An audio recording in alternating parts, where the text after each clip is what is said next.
Lo lagi nonton film, tiba-tiba ada karakter ngomong transfer 100 Bitcoin atau Jakarta meledak tiap 8 jam. Hah?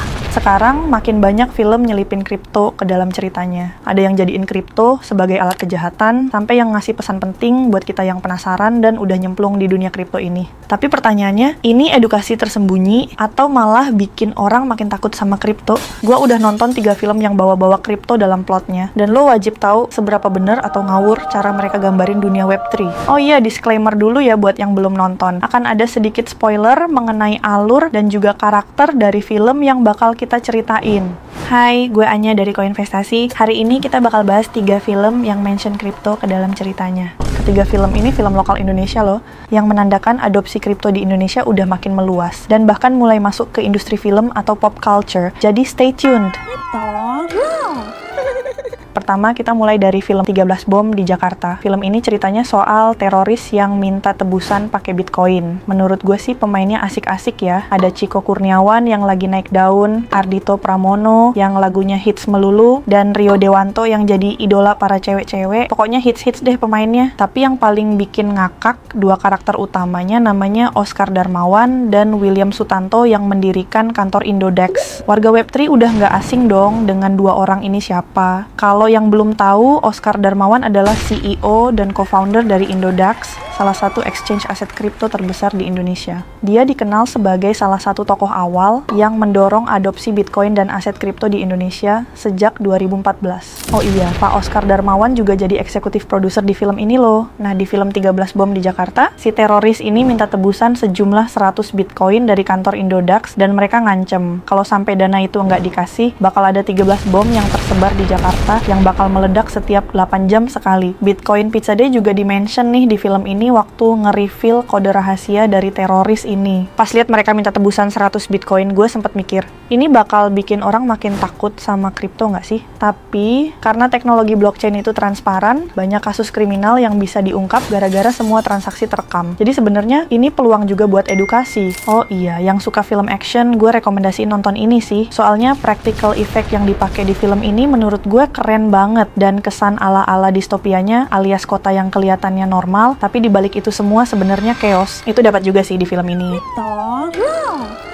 Lanjut ke film lokal yang gua nggak sangka bakal ada unsur kriptonya juga, yaitu Mencuri Raden Saleh. Film ini tuh diperanin oleh Iqbal Ramadan, si Dilan itu. Terus ada Angga Yunanda yang ganteng banget, pokoknya banyak pemain terkenal deh. Nah, filmnya tuh nyeritain tentang sekelompok mahasiswa yang mau ngerampok lukisan karyanya Raden Saleh, alias lukisan yang kira-kira harganya tuh berkisar sampai 100 miliar. Dan di film ini tuh diam-diam nyelipin adegan transferan Ethereum juga. Di salah satu scene, salah satu pemerannya yang bernama Ucup tuh ngelakuin transaksi jual beli figura, terus bayarnya pakai Ethereum. Dan ini nih yang menarik. Buat orang yang belum pernah ngikutin dunia kripto, adegan-adegan kayak gini bisa bikin mikir, Ethereum tuh apaan sih? Atau kayak pintu itu aplikasi buat apa? Tanpa ngejelasin panjang lebar, film ini pelan-pelan ngenalin kripto lewat cerita. Nggak sodorin edukasi langsung, tapi nyelipin cukup banyak buat bikin orang kepo. Kalau udah gitu, tinggal tunggu siapa yang mau deep dive dan ngulik-ngulik sendiri. Nah, ada juga suatu scene yang mereka ngomongin kripto. Gue langsung yang kayak,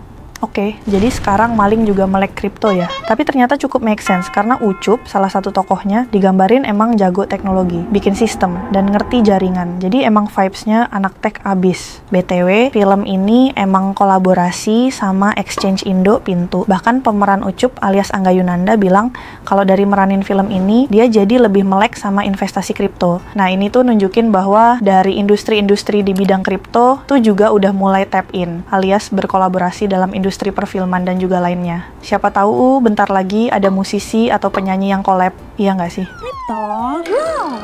Yang terakhir ini beda dari 2 film sebelumnya. Bukan film layar lebar, tapi film pendek berjudul Cita-Cita yang masuk dalam Indodax Short Film Festival 2022, alias ajang kompetisi film pendek yang dibuat buat ngenalin dunia kripto lewat cerita yang lebih dekat ke kehidupan sehari-hari, dibikin relate lah. Ceritanya itu tentang Ayab, seorang anak kecil yang punya mimpi sederhana, yaitu membahagiakan ibunya. Namun, latar belakang keluarganya cukup sedih nih. Jadi ayahnya Ayab ini pergi karena kecanduan judi online. Suatu hari, Ayap melihat seorang pria sukses yang ternyata adalah trader kripto. Tapi pria ini nggak pamer kekayaan, justru memberikan nasihat ke Ayap yang isinya itu kalau mau sukses harus sekolah dulu, biar pinter dan juga biar ngerti proses. Film ini nggak sekadar cerita tentang kripto, tapi lebih ke pesan moral tentang pentingnya pendidikan dan proses dalam meraih kesuksesan. Nggak ada adegan flexing, nggak ada janji kayak mendadak. Cuma pesan sederhana yang ngena, yaitu sukses itu butuh usaha dan waktu.